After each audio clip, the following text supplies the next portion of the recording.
إن الحمد لله والصلاة والسلام على أشرف الأنبياء وعلى آله وأصحابه ومن والاه وبعد. Your Excellency, Mr. Sunil Jain, Ambassador of my country to Kuwait,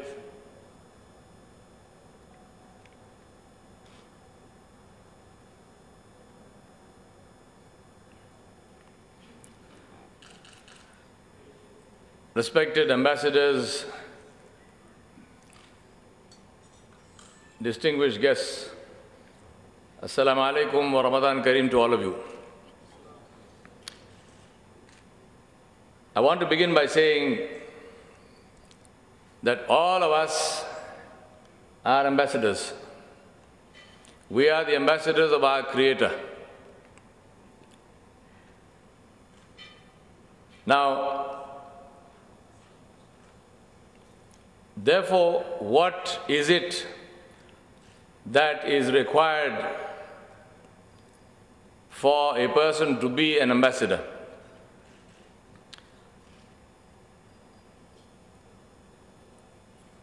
The key thing to being an ambassador is to recognize that you are always so-called on duty. You are a representative of something, you are a symbol of your country, you are a symbol of the one who sent you. When the people look at you, they're not looking at you as an individual, they're looking at you as a symbol of whatever you are that you came there with. And therefore, an ambassador is somebody who recognizes that and who lives up to that high standard in all walks of life. And that's the reason why ambassadors have a special status, not because of who they are personally, no matter how distinguished and learned they might be, but because of who they represent. The same person, if that person was not an ambassador of that country, he or she would not be entitled to the status and to the honor that comes with being an ambassador. I remind myself, you and all of you, that therefore there are 4 things that we need to be clear in our minds about as far as being ambassadors is concerned. Number 1 is to remember that we are ambassadors. Number 2 is to keep the focus on therefore what is our job. If I am the ambassador of my Creator, then what is it that I am supposed to do? Mr. Sunil Jain is the ambassador of my country. When he is here, he is not here in his personal capacity as a graduate of IIT Delhi. He is not here in his personal capacity of any kind, but he is here as a representative of India. And therefore, the focus always is on that. The third thing is the importance of connecting back with the source of power. The Indian embassy is Indian soil in this land. The American embassy is American soil in that land. The Indian ambassador is the symbol of India in this land. And therefore, whatever he or she does or says is a message from the country itself. The country backs the individual. And if we therefore accept that we are ambassadors of our Creator, of Allah subhanahu wa ta'ala Jalla Jalaluh, then what does it say about how we must conduct ourselves? In order to do that, it is also essential to connect to the source of power. And the source of power is the one who sent you. Ramadan comes to give us that connection with the source of power. And finally, and very importantly, to remember that the ambassador does not go to a country to settle down in that country, no matter how nice that country might be. The ambassador goes to the country to represent his country and then go back home to his country, to give account to the one who sent him about how he did this job for which he had been sent. And that's exactly what we need to remember, that we were sent into this world as ambassadors to do a job and to go back home. And our home, inshallah, we ask Allah subhanahu wa ta'ala to give us all that home which is Jannatul Firdausul A'la bi ghairi hisab, inshallah. We therefore, my brothers and distinguished guests, in order to show you that I went to the IIM Ahmedabad where they teach you to draw models, I thought I cannot have a speech without a model, otherwise how would you believe that I actually went to a business school? So this is my model of what Ramadan comes to do. Ramadan comes to give us 4 critical important things. One is taqwa, second is connection with Allah subhanahu wa ta'ala. His Excellency Sunil Jain mentioned that in his first speech when he was facilitating, where he said that fasting connects you to God. So I said, well, he's taken part of my speech, now what do I do? And the third one that Ramadan comes with is self-discipline, abstinence. And fourth one is to focus on behavior. Now, again, I am quoting Sunil Jain Sahab again. He mentioned with respect to taqwa, he said that fasting is not peculiar to Islam. Fasting is there in all religions. It's there in the Hindu religion, among the Jains, it is there, Lent is there among the Catholics, there's fasting among the Jewish people, there's fasting among many people. And that's exactly what Allah subhanahu wa ta'ala Jalla Jalaluhu said in his kalam when he prescribed fasting, where he said, A'udhu billahi minash shaitanir rajim, Ya ayyuhalladhina amanu kutiba alaykumus siyamu kama kutiba ala alladhina min qablikum la'allakum tattaqun. Allah subhanahu wa ta'ala said, O you who believe, fasting has been prescribed for you as it had been prescribed for those before you, so that you may become muttaqun. Now what is taqwa? What is taqwa? What is somebody who is a muttaqi? Taqwa is consciousness of Allah subhanahu wa ta'ala's presence in our lives. Now you will find if you read English translations of the Quran, usually taqwa is translated as fear of Allah.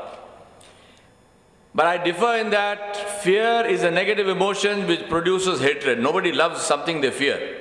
People fear snakes, they don't love snakes. People fear falling from heights. Some people fear death by drowning. Some people fear their wives.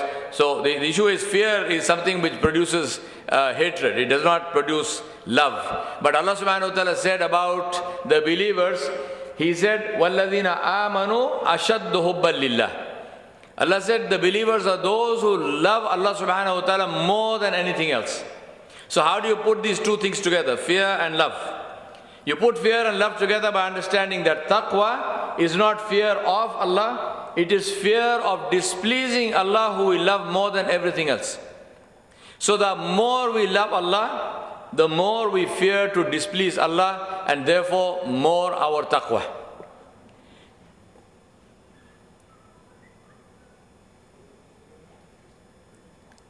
My dear respected guests, what is the benefit of taqwa? What is the benefit of always being connected to the source of power? Your battery never runs out. Taqwa frees us from all kinds of mental stress. Taqwa gives us a focus in our lives. If you have taqwa, then there is only one answer to anything that you do, which is, I am doing it to please Allah. So obviously, if there is anything we do which is not likely to please Allah, we will not do it. No matter what anyone else tells us to do that or not to do that. Taqwa frees us from all sorts of stress and all sorts of fears, because when you are connected to the one who created everything, then how can you fear something which is created? And therefore the biggest benefit of taqwa is the peace of mind that it gives us. Why is peace of mind important? Because peace of mind is really the single thing that everyone is chasing. Why do you need money? Because money, we believe, gives us peace of mind. Financial stability gives us peace of mind, we believe. Financial independence gives us peace of mind, we believe.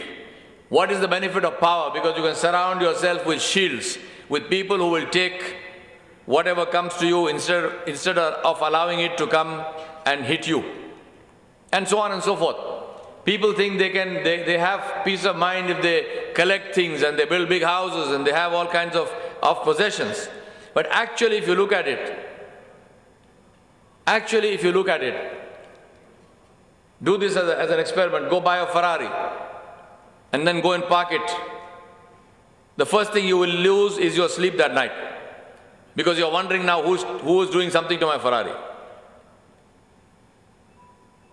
So where is real peace of mind? Allah subhanahu wa ta'ala said, "Ala bi dhikrillahi tatma'innul qulub." Allah said, peace of mind is in the remembrance of Allah subhanahu wa ta'ala, and that is what taqwa is. The second thing that Ramadan comes to do is to remind us about Allah. Now why? Because I told you that taqwa is to love Allah subhanahu wa ta'ala more than anyone else and to fear, therefore, to displease Him. My submission to you, my brothers, is how can you love somebody that you don't know? You can only love the one you know. And therefore it is very important for us to know who is Allah. Allah subhanahu wa ta'ala introduced Himself. And there are no words to introduce Allah subhanahu wa ta'ala better than the words that He used for Himself. Allah subhanahu wa ta'ala introduced Himself in the Quran, and Allah subhanahu wa ta'ala said,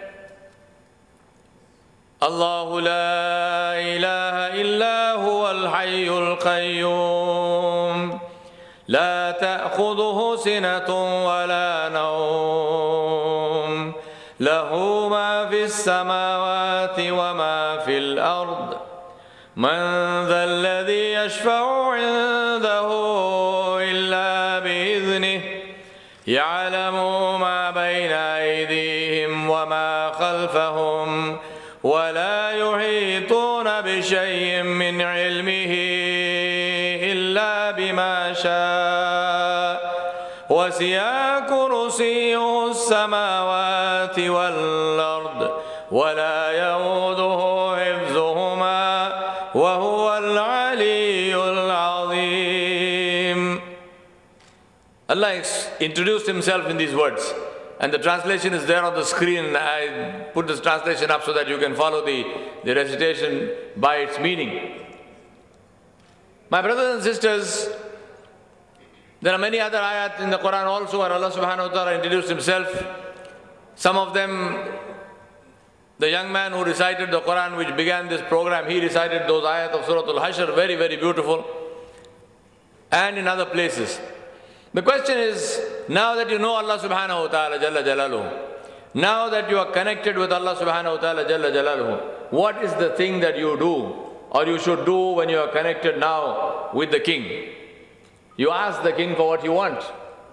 And therefore Allah subhanahu wa ta'ala mentioned this beautiful ayah in the Quran, in Surah Al-Baqarah, in the middle of the ayat relating to Ramadan,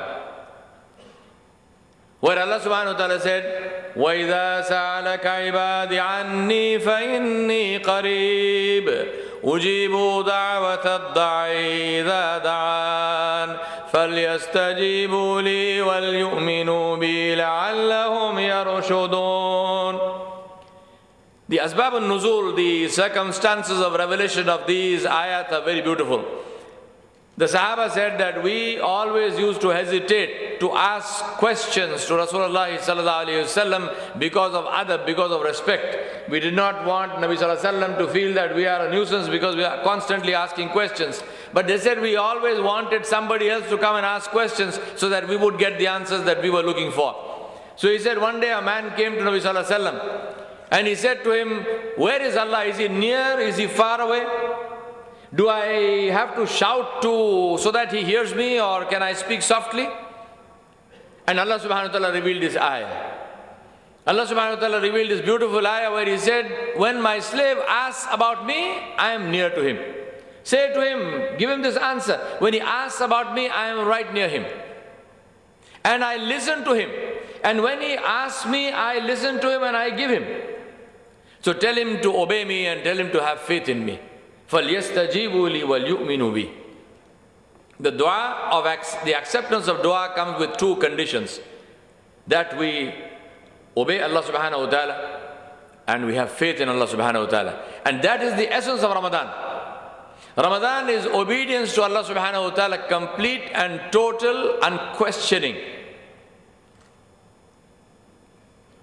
And that is where the discipline of Ramadan comes in. Think about this. Why would you not eat? And why would you not drink? And why would you not do the other things which are not prohibited, except that you want to please Allah subhanahu wa ta'ala?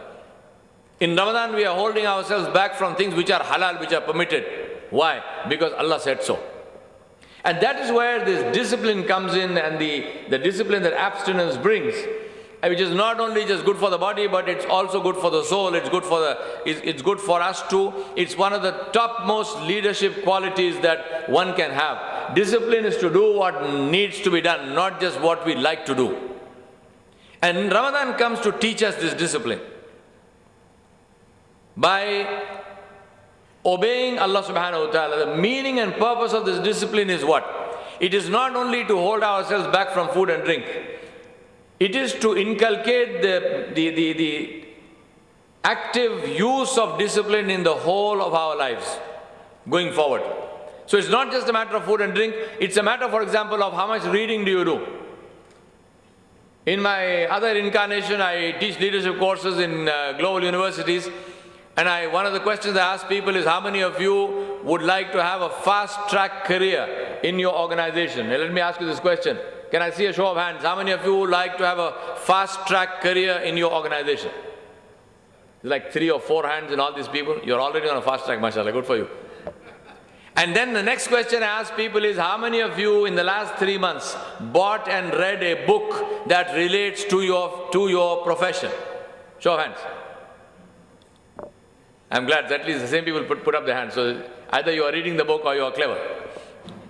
Now usually when I ask this question, I get a similar kind of response, which is lot more people want fast-track careers than people who actually read. So my point is that reading is not the only thing, but it's one of the most important things. So if you are not even willing to read, how is this fast-track career going to happen? It's not going to fall out of the sky. So discipline is not only not eating, not drinking. Discipline is all of these things. Discipline is also keeping yourself away from all kinds of things which are negative in nature.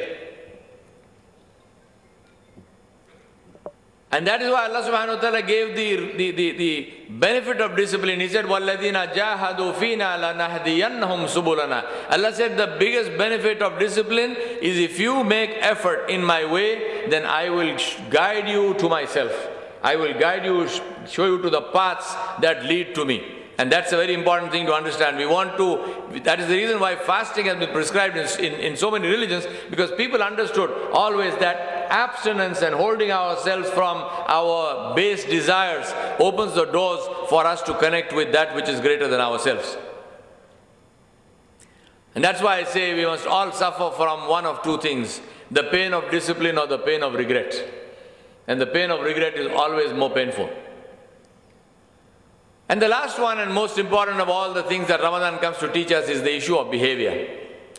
My brothers, Rasulullah sallallahu alayhi wasallam, he focused about constantly and always on the rights of people. And this is a very important thing to understand. In Islam, there is no difference between Muslim and non-Muslim with regard to the rights of people. For a Muslim to behave badly with a non-Muslim is haram. Islam does not allow you to do that. In Islam, in the Sharia, there is no differentiation between the rights of a Muslim and the rights of a non-Muslim. They are the same. In one hadith, Rasulullah sallallahu alaihi wasallam said, he is not a Muslim, he is not a Muslim, he is not a Muslim. He said it 3 times. The Sahaba said, Ya Rasulullah, who is not a Muslim? He said, the one from whose tongue and hand his neighbor is not safe. He did not say his Muslim neighbor is not safe. He said his neighbor is not safe. And please remember and recall Rasulullah sallallahu alaihi wasallam, the Prophet Muhammad, lived in a society which was pluralistic, multicultural, multi-religious. It was a society which was based on what today we call the free market economy. It was a society which was based on what we today call commercialism. It was a society which was based on what we call today materialism. All of those factors exactly the same as we face in our lives today. And that is why I suggest and I would recommend strongly to all of you to read the seerah of Rasulullah sallallahu alaihi wasallam, the biography of the Prophet sallallahu alaihi wasallam. One of my books is on the leadership lessons from the biography from the life of the Prophet sallallahu alaihi wasallam. The book is available on Amazon, on Kindle, on iBooks and all over the place. It's free in most places. Do download it and read it. I hope it will be beneficial for you.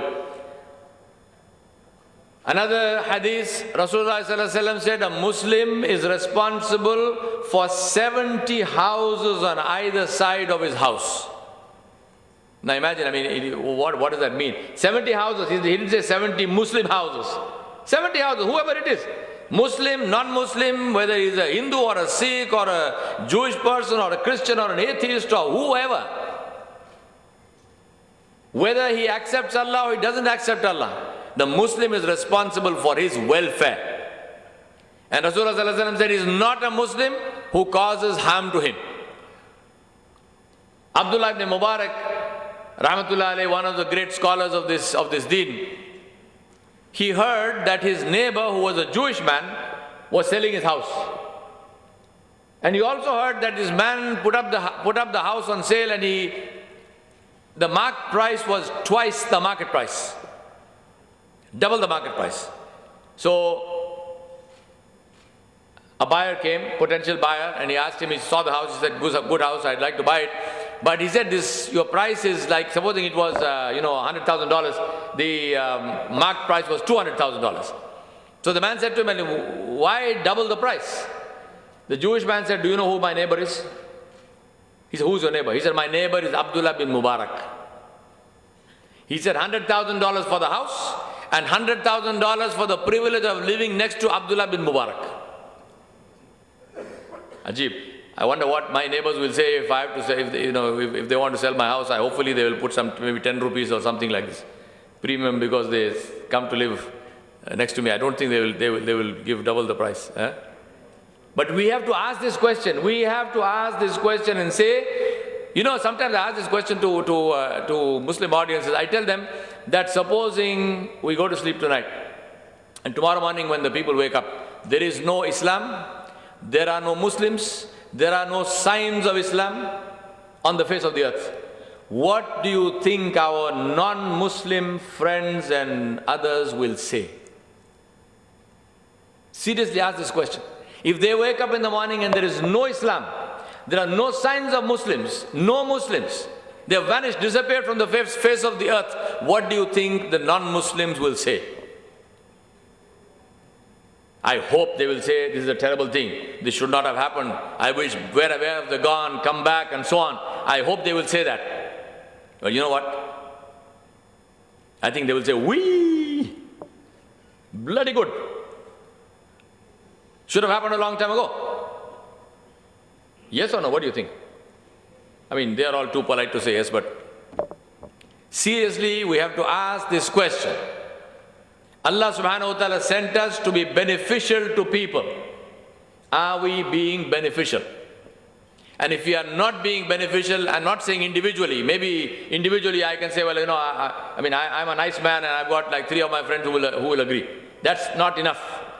Communities, countries, are we being beneficial to the whole world? And that's a serious, hard question that we have to ask and we have to answer for ourselves.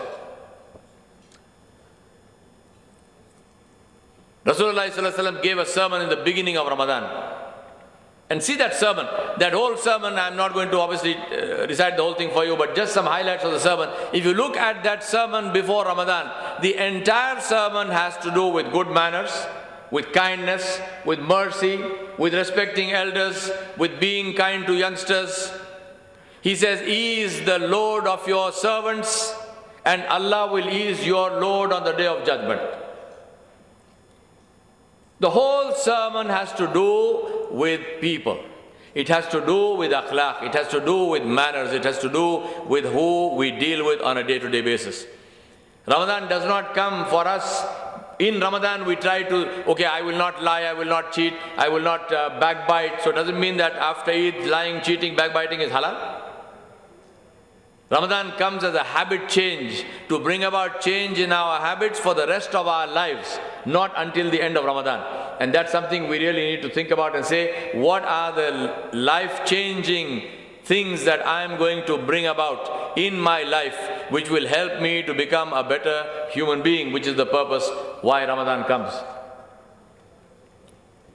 My brothers and elders, that is the last of the slides. I want to end with dua, with asking Allah subhanahu wa ta'ala's blessing for all of you. ربنا ظلمنا أنفسنا وإن لم تغفر لنا وترحمنا لنكونن من الخاسرين اللهم اهدنا فيمن هديت وعافنا فيمن عافيت وتولنا فيمن توليت وبارك لنا فيما أعطيت وقنا واصرف عنا شر ما قضيت فإنك تقضي ولا يقضى عليك فإنه لا يضل من واليت ولا يعز من عاديت تباركت ربنا وتعاليت نستغفرك اللهم ونتوب إليك وصلى الله على نبي الكريم وآله وصحبه أجمعين.